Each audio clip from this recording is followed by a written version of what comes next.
Olá, olá pessoal, a paz do Senhor, tudo bem? Espero que sim.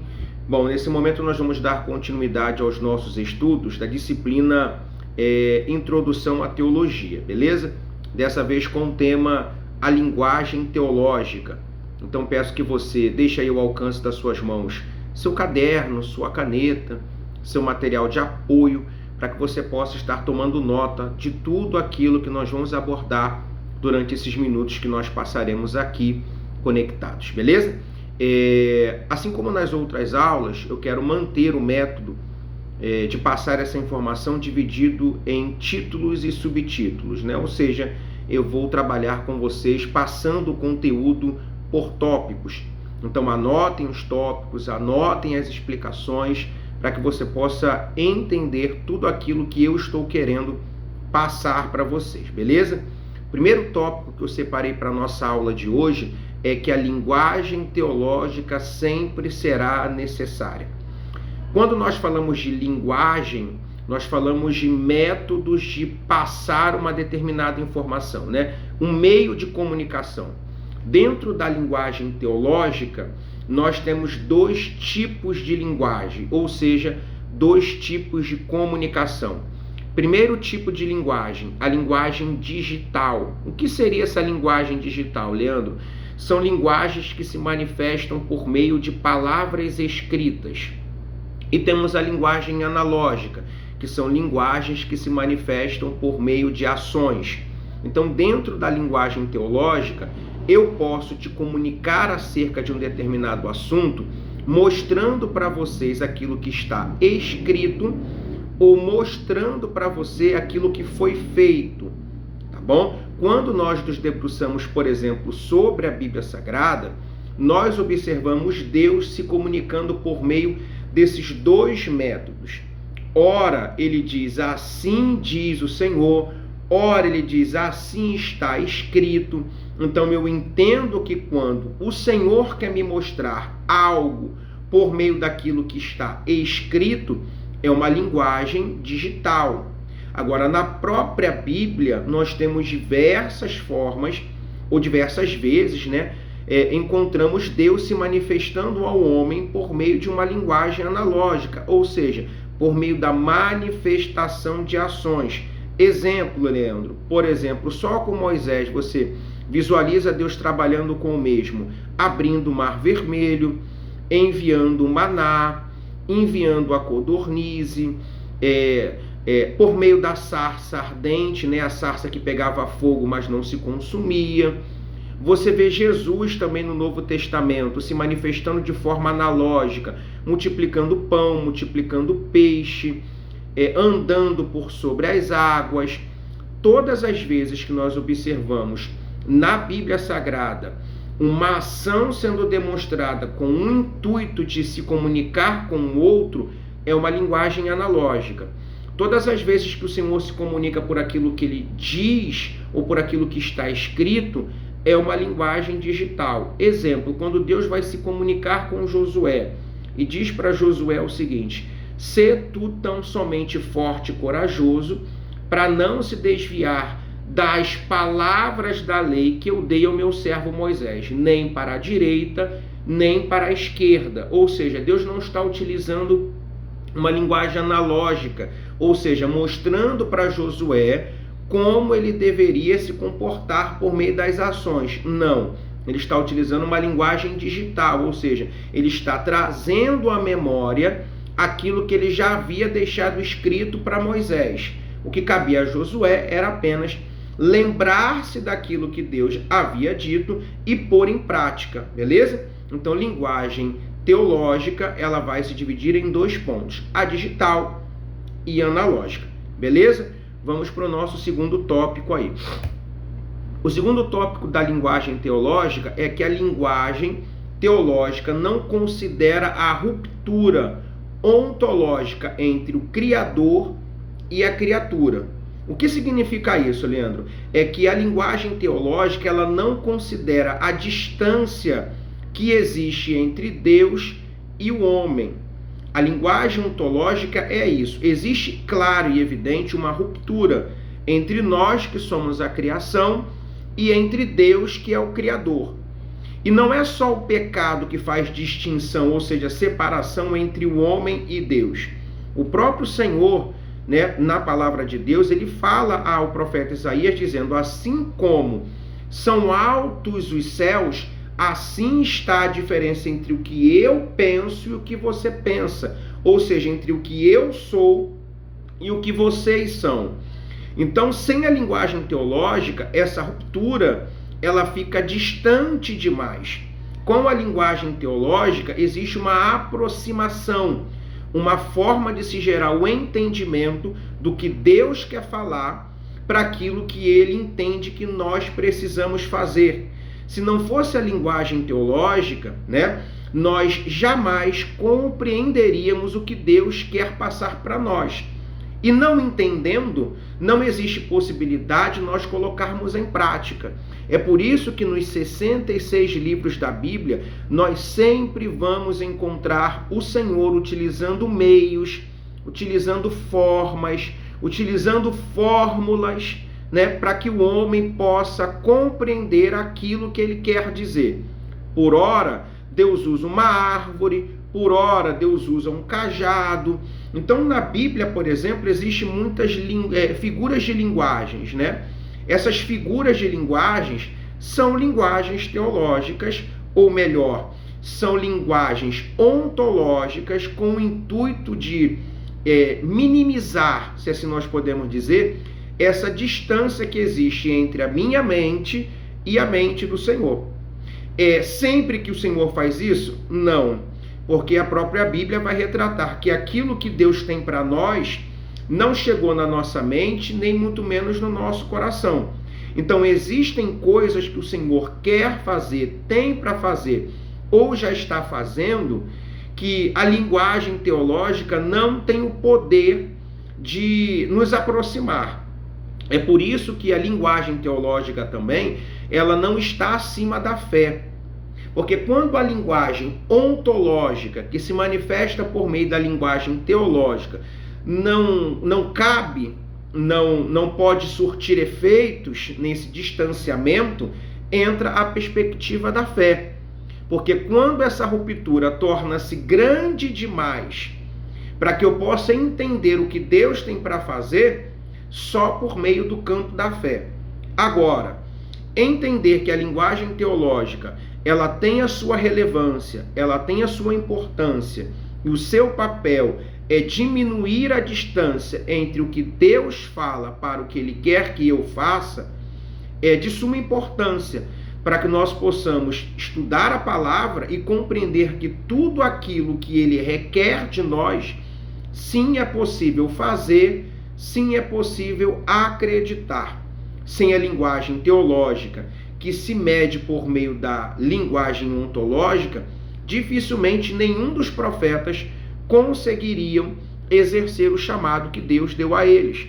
É só você buscar um pouco as missões que Deus deu aos profetas, né? Você vê o profeta Oséias, vai lá e se casa com uma prostituta, ela vai te trair e você vai perdoar. Bom, se não fosse a linguagem ontológica, que serve para diminuir essa ruptura entre o que Deus fala e o que eu entendo, jamais o profeta Oséias obedeceria tal ordem.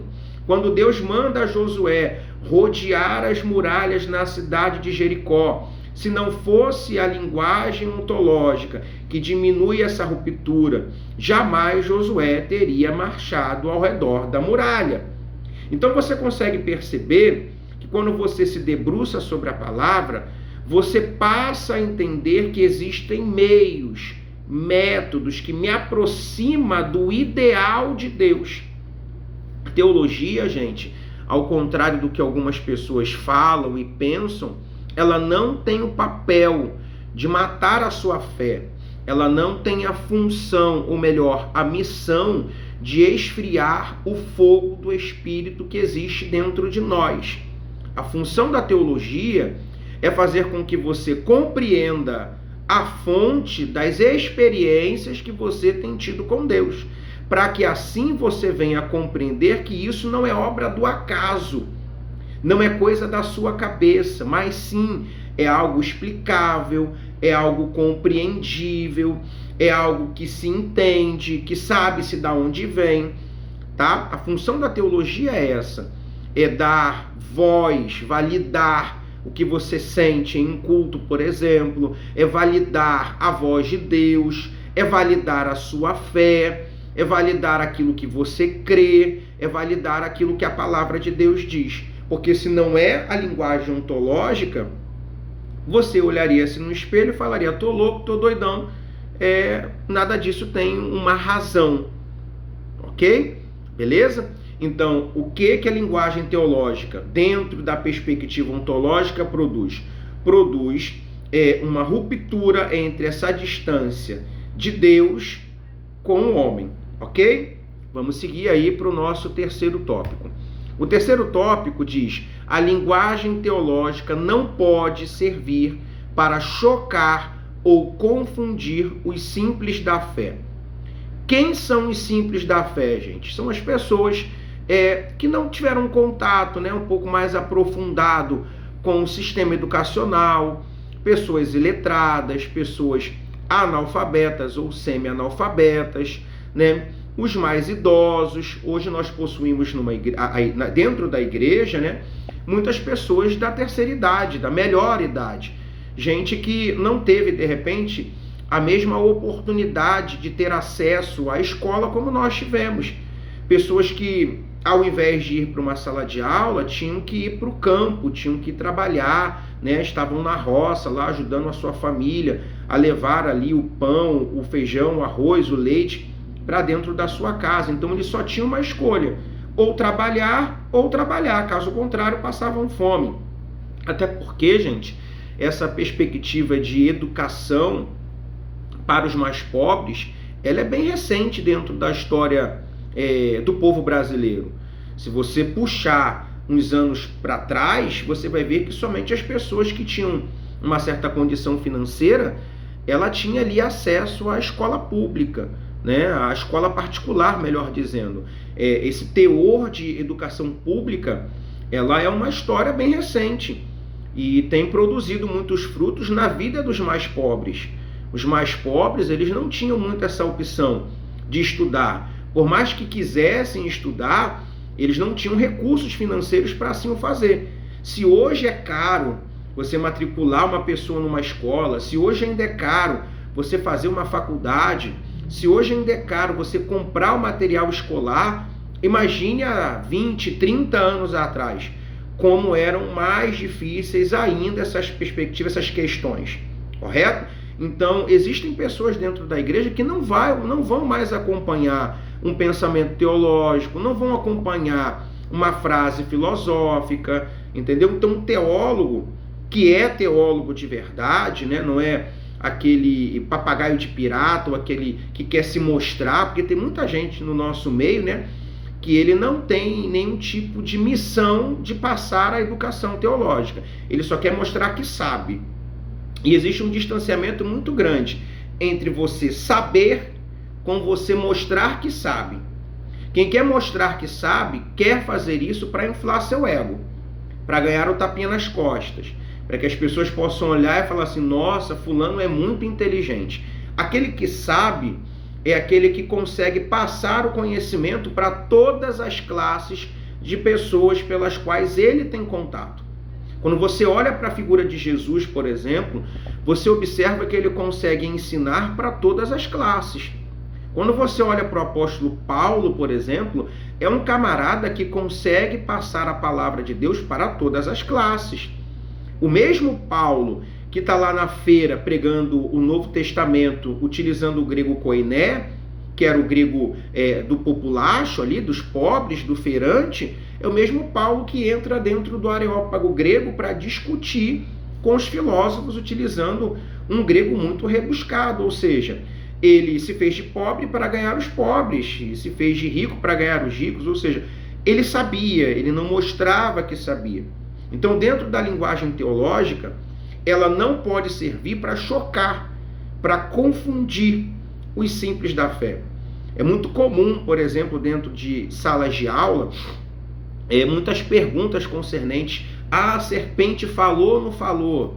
né? O livro de Jó existiu ou não existiu? E aí, por vezes, você está ali num básico de teologia, você está ali, de repente, numa classe de EBD, numa aula de discipulado.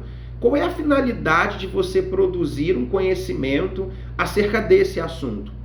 Você vai chocar os simples da fé. Você vai confundir os simples da fé. E aí, de fato, né, a letra vai matar, a letra vai produzir morte. Porque você pode até ter um tipo de conhecimento, né? Poxa, eu tenho conhecimento, eu sei falar sobre o assunto, conheço acerca da tese, vou passar para gente que não vai acompanhar o meu raciocínio. Sabe o que vai acontecer? Você vai chocar essas pessoas, vai confundir a mente das mesmas, né? Tudo aquilo que você aprende dentro de uma sala de aula, você não deve passar para as pessoas de cima de um púlpito. Quanto mais simples for a sua mensagem, maior vai ser o alcance das mesmas. Você pode ter sentado na sua igreja, né, diante do público, você está pregando uma palavra simples, você vai alcançar de todas as idades. Todo mundo vai compreender aquilo que você está querendo passar. Agora, se você for querer ser muito teológico, né, utilizar palavras muito rebuscadas, você vai alcançar um público bem reduzido. O alcance não vai ser da mesma forma como se você estivesse utilizando uma palavra um pouco mais simples, tá? Então a linguagem teológica, sim, ela se adequa ao público pelo qual está ao seu redor. Então, de cima de um púlpito, a palavra, a mensagem, né, ela deve ser simples. Numa aula de escola bíblica dominical, a linguagem ela precisa ser simples, entendeu? Aí, se você estiver dando aula ali, de repente, para uma turma de pós-graduação, de um mestrado, de um bacharel em teologia, aí você pode gastar a linguagem teológica um pouco mais rebuscada. Agora, de um modo geral, o menos é mais, gente. Isso aí não falha, tá? O menos sempre vai ser mais. Alcance o maior número de pessoas. Nem que para isso você precise utilizar ali o nós vai, nós vem, né? O problema. O problema é você não alcançar as pessoas que estão a te ouvir, ok? Vamos para o quarto ponto aí da nossa aula. A linguagem teológica, ela não pode excluir nenhuma dimensão da vida humana. Ou seja, a linguagem teológica, ela precisa, tá, obrigatoriamente alcançar todas as dimensões da vida de um ser humano. Quando nós falamos todas as dimensões, é todas as dimensões que envolvem a vida de um ser humano. Ou seja, a linguagem teológica, ela precisa alcançar uma enfermidade interior que um ser humano possui. Exemplo dela, para pessoas que não possuem conhecimento, hoje em dia você encontra muita gente dentro da igreja com síndromes psicológicas, né? Crise de ansiedade, depressão, autismo, né? São enfermidades que a priori se manifestam no interior, que vão ser observadas por meio das ações que essas pessoas possuem. Então, quem não tem um conhecimento da linguagem teológica vai dizer, é demônio, vai ser solucionado somente com oração. Não estou dizendo aqui que a oração não tem poder para resolver todas as coisas, porque as tem, correto? Agora, pode ser que se você tiver contato com uma linguagem teológica, ao invés da sua oração dizer, cura-me, a sua oração for, me envia um bom profissional. E aí Deus atende a sua oração, não curando, mas enviando um excelente profissional que vai trabalhar na sua área emocional, psicológica e vai mudar a história da sua vida. Então, ter contato com a linguagem teológica é ter contato com uma linguagem que vai alcançar todas as dimensões da sua vida.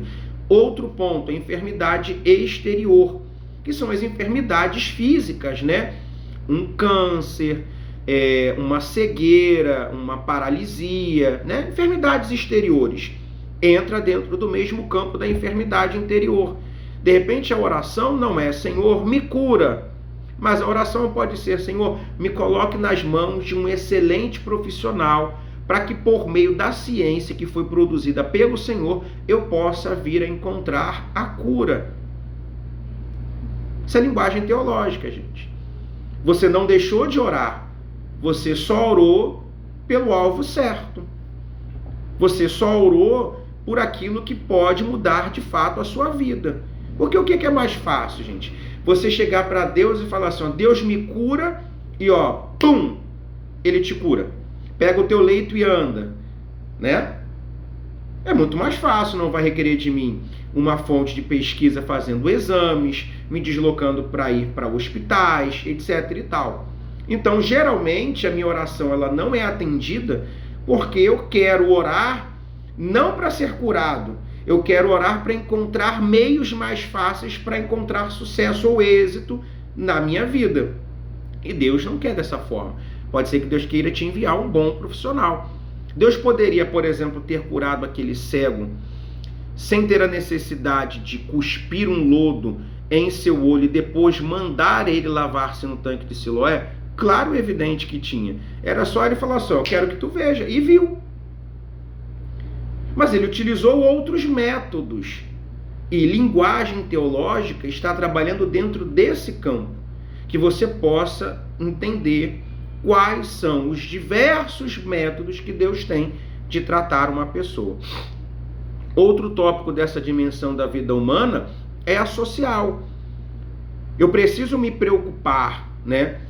De que forma essa pessoa está vivendo, como ela está vivendo, de que maneira ela está vivendo, aonde ela está vivendo. No Brasil aqui, por exemplo, né?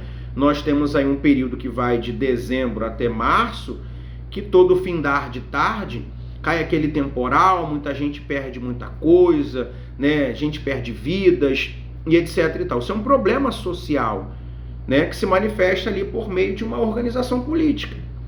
Então a linguagem teológica, ela sim vai se preocupar com as escolhas políticas para que a sociedade ela possa ser bem atendida.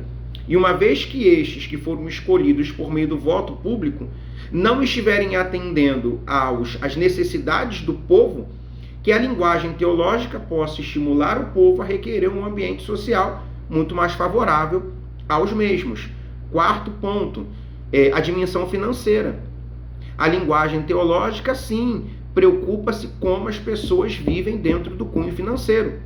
Exemplo, hoje as pessoas estão muito mais preocupadas em obter riquezas do que obter prosperidade. Ou seja, eu quero ter dinheiro, eu não quero ter satisfação com aquilo que eu possuo. E aí eu acabo vivendo como a vida que Salomão viveu, segundo ele mesmo, no erro, ao ponto dele dizer que foi correr atrás do vento, que tudo para ele foi vaidade. Imagina um camarada dizer para mim, hoje todo mundo quer ter de tudo. Eu quero ter a melhor roupa, eu quero ter o melhor carro, eu quero ter a melhor casa, eu quero ter o melhor telefone, eu quero fazer a melhor viagem. Nada de errado em você desejar obter tais coisas, mas tudo dentro do seu limite, né? Aí Salomão vai dizer, tudo aquilo que eu desejei possuir, eu tive. Porém, para mim, foi como correr atrás do vento, foi vaidade. Não me trouxe nenhum tipo de paz. Entende? Então hoje o povo está querendo viver como Salomão disse que viveu e não trouxe satisfação para a sua alma. E eu não quero viver próspero. Prosperidade é uma coisa, riqueza é outra. Prosperidade é você estar satisfeito com aquilo que Deus te deu. Satisfeito não significa acomodado, tá bom? Satisfeito significa com coração grato. Entendeu? É como Paulo disse, olha, eu sei viver no pouco como eu sei viver no muito, para mim tá de boa. Entende? Então a linguagem teológica, ela vai ter essa serventia, produzir conhecimento dentro também da área financeira. E o quinto e último ponto da dimensão da vida é a perspectiva da dimensão espiritual, tá? Da gente conseguir discernir o que é sensacionalismo, emocionalismo e espiritualidade, tá? Sensacionalismo é a pessoa criar um teatro, né? É você fazer de um culto um show. É você fazer de um culto uma produção teatral a fim de alcançar like. Sensacionalismo. Emocionalismo é um sentimento que alcança a flor da minha pele, né, antes da razão. Então, o que é o emocionalismo? São sentimentos irracionais que eu expresso durante um determinado ambiente. Então, eu sou intoxicado pelo ambiente. Se o ambiente é muito triste, eu estou muito triste. Se o ambiente é muito alegre, eu estou muito alegre. Se o ambiente é nem alegre nem triste, eu não estou nem alegre nem triste. Então, a linguagem teológica, ela vai me ensinar a entender se aquilo que eu estou sentindo é de fato espiritual ou é de fato emocional. E tem a espiritualidade, que é quando de fato Deus te toca, que é quando de fato você ouve a voz de Deus, que é quando de fato você entende que Deus está naquele lugar, tá bom? Então são esses os pontos, pessoal, da nossa aula de linguagens teológicas. Eu espero ter conseguido nesses minutos que nós passamos aqui ter sido claro, né, didático, ao ponto de você ter compreendido aquilo que eu estou tentando passar e que por meio desse conhecimento você consiga abranger ainda mais, né, aquilo que eu estou falando. Porque é claro e evidente que quando você ouve alguém falar, outras coisas vão acontecendo com as informações que eu já possuo. Né? Todo conhecimento ele tem esse tipo de serventia. Ele vai se conectar com aquilo que você já tem. Então isso agrega. Então todo conhecimento agrega, e eu espero ter agregado algo sobre a sua vida nessa aula. Beleza, pessoal? Então que Deus abençoe a sua vida. Boa aula para todos. Até a próxima. Que Deus abençoe em nome de Jesus. Amém?